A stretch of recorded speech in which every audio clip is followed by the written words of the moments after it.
इंदौर में ट्रैफिक की समस्या दूर करने के लिए अब देश का दूसरा सबसे बड़ा रिंग रोड तैयार किया जाएगा।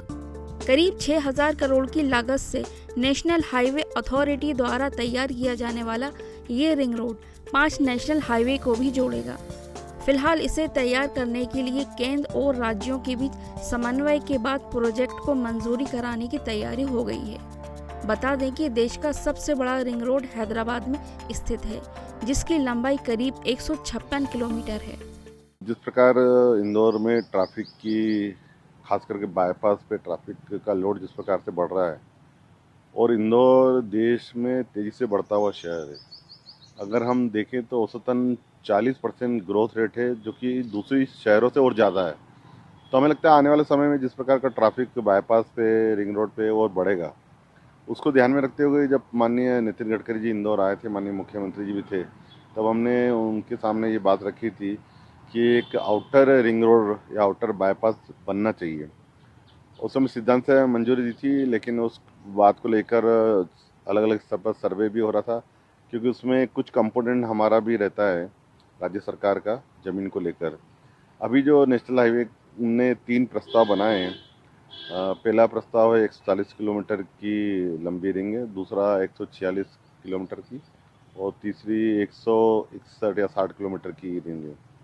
और अगर तीसरे विकल्प पे जाए जो 160 के है, वो तो देश में सबसे बड़ी रिंग होगी या रिंग रोड होगा, देश का सबसे बड़ा। पर ये तीनों प्रस्ताव जो हैं वो शासन के माध्यम से केंद्र सरकार पे जाएंगे। वहाँ एक कमेटी है जो उसको परीक्षण करती है कि इसको किस प्रकार से आगे बढ़ें, क्योंकि इसमें 2-3 बातों का मुख्य ध्यान रखा जाता है। एक तो ये रखा जाता है कि कोई परमानेंट स्ट्रक्चर तो ज़्यादा नहीं जा रहा है, कोई बस्ती है, गांव का गांव तो नहीं जा रहा है, एक तो वो बात का।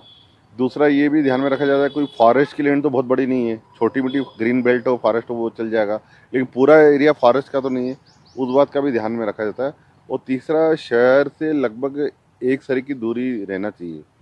इंदौर के मध्य क्षेत्र से 16 किलोमीटर, 18 किलोमीटर और 22 से 24 किलोमीटर की परिधि में तैयार किए गए 3 प्रस्ताव केंद्र सरकार को भेजे जा रहे हैं, जो दिल्ली में बोर्ड की 3 बैठकों के बाद तय होंगे। क्योंकि भूतल एवं परिवहन मंत्री नितिन गडकरी इस प्रोजेक्ट को सैद्धांतिक स्वीकृति पहले ही दे चुके हैं, इसलिए राज्य शासन के स्तर पर यह प्रोजेक्ट दिल्ली भेजा जाएगा, जिसमें राज्य शासन के हिस्से की निर्धारित राशि केंद्र को भेजे जाने के बाद करीब 6,000 करोड़ का ये प्रोजेक्ट आगामी 1 महीने में स्वीकृत हो सकता है। इसे लेकर व्यापक तैयारियां शुरू हो गई हैं।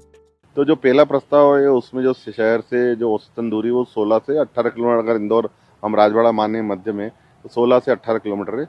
दूसरी जो रिंग प्रस्ताव की है उसमें लगभग 18 से 20 किलोमीटर की है। और जो तीसरी जो प्रस्तावित है वो लगभग 22 से 24 किलोमीटर औसतन है लंबाई, दूरी यानी सेंटर से। अब ये 3 प्रस्ताव में केंद्र सरकार ने सब इवेल्यूएट करके लैंड की जो एक्विजिशन की कास्ट है वो निकाल के वो करेगा।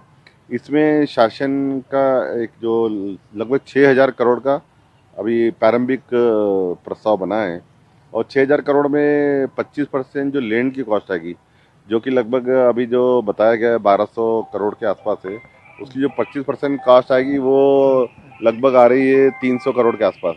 तो वो जो 300 करोड़ है वो राज्य सरकार को अपने स्तर पर वहन करना पड़ेंगे। बाकी 6,000 करोड़ देखा जाए तो 6,000 करोड़ में 5% ही है, तो 6,000 करोड़ का प्रोजेक्ट है। इसको राज्य सरकार के माध्यम से केंद्र सरकार भेजेंगे। और चूँकि केंद्र में माननीय नितिन गडकरी जी से मुख्यमंत्री जी की उपस्थिति में बात हुई थी, और मुख्यमंत्री जी भी चाहते हैं कि इंदौर जिस प्रकार बढ़ता हुआ शहर है, और नितिन गडकरी जी भी कह चुके हैं, क्योंकि हमारे पास एक ही रिंग रोड बाईपास है और वो भी अधूरा है, वो भी पूर्वी क्षेत्र में, पश्चिम क्षेत्र में तो रिंग रोड भी नहीं है, बाईपास नहीं, तो इसकी बहुत आवश्यकता है। मुझे लगता है सरकार जरूर इस पर विचार करेगी और एक सकारात्मक ये प्रस्ताव राज्य शासन के माध्यम से केंद्र में, राज्य का जो नेशनल हाईवे उसके माध्यम से केंद्र में जाएगा। और 1 सप्ताह के अंदर केंद्र में जो इसकी जो मीटिंग प्रारंभिक होती है वो मीटिंग होगी, उसके बाद दूसरी कमेटी की मीटिंग होगी। 3 स्टेज की अलग अलग मीटिंगें होती है नेशनल हाईवे की सेंटर में, वो तीनों से गुजर के वो आखिरी में बोर्ड में जाएगा। तो मुझे लगता है इन सब प्रक्रिया में 1 महीने का समय लगेगा। हम 1 महीने बाद तय कर पाएंगे कि कौन सा प्रपोजल फाइनल हुआ है। ईटीवी भारत, मध्य प्रदेश।